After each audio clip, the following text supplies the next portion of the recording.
I want to thank all of you for being here today. Jim, I want to thank you for what you do for our veterans and the work that you have done. And today is indeed a solemn day, a moment of remembrance as we honor the lives of those who made the ultimate sacrifice in defense of freedom. Places of honor like these: Arlington National Cemetery, Cambridge American Cemetery. They have an airless, or I should say a timeless air to them, a sense of peace that seem out of place in our busy lives. It was well and good to be here today to reflect on the harsh realities of war, to recall the lives of those who have gone to their final rest after serving their country. If you walk over to section S1, site 2649, you'll find the graveside of Jimmy West. He was a Marine Corps Staff Sergeant who saved the life of a very dear friend of mine, Jay Kimbrough, during a firefight in Vietnam, May 1967. As Jimmy's does, every marker on these hallowed grounds tells a story, reflects of a life devoted to a higher purpose.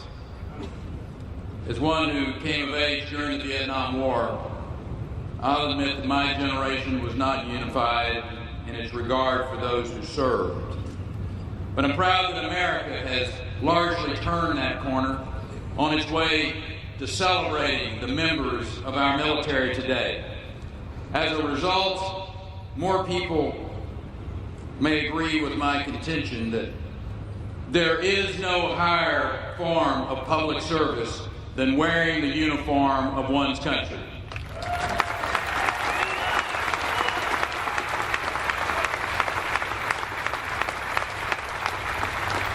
And don't get me wrong, I got high admiration for those who dig wells in third world villages, who serve in public office. But someone who will face incoming fire to set people free dwells on a higher plane.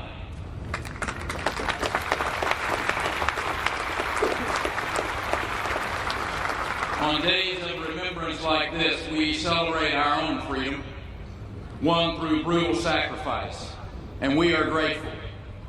However, I prefer to dwell on the valorous sacrifices that our fighting men and women have made throughout our history, so that oppressed people all over the world can breathe the rare air of freedom. I think of Iraqis with those index fingers still stained from the first democratic vote of their lives, stained purple with that ink, or the first Afghan girls to publicly attend school in generations because American warriors fought to liberate them.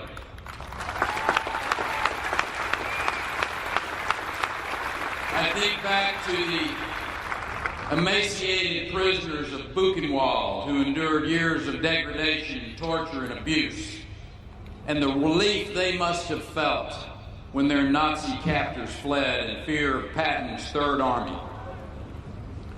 Earlier this year, I had the honor to speak at a memorial service for a fellow Aggie, former chairman of the Board of Regents at that esteemed university, Billy McKenzie. He was an officer in that liberating army, one of the first to step into Buchenwald. His distinguished service in World War II grew out of his sense of duty, and ultimately it informed his lifelong commitment of serving others. Like the vast majority of what has been called the greatest generation, Bill returned from that war, like my own father, with a heightened sense of what matters and a desire to make a difference through service. We're blessed with the emergence of a new greatest generation. As our young soldiers and sailors, Marines, airmen, and Coast Guardsmen go boldly in harm's way for the cause of liberty. They are the latest in a long line of brave Americans stretching back to the Minutemen of Concord, who have heeded the call to serve, submitted themselves to the cause of freedom, no matter what the cost. Memorial Day is an essential part of the American experience. it is a fitting tribute to our war dead. At its inception, it was called Decoration Day, a time to scatter flowers on the graves of fallen warriors. Today, let us carry on that tradition, bringing not only flowers, but also the accolades of a new generation as we commemorate such immeasurable sacrifices. To those interred here in such places across our country, as well as those who are one with the soil on battlefields around the world, we salute you. We thank you. We recall your sacrifice. We honor your service. We pledge to never waver in our commitment to freedom. We pledge our support to the families you left behind. We pick up your charge. We vow our eternal vigilance against the forces of oppression, against incursions against liberty, no matter where they may arise. As Texans, as Americans, as human beings, we can do nothing less.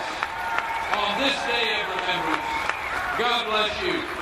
And through you, may God continue to bless the great state of Texas and this country we love.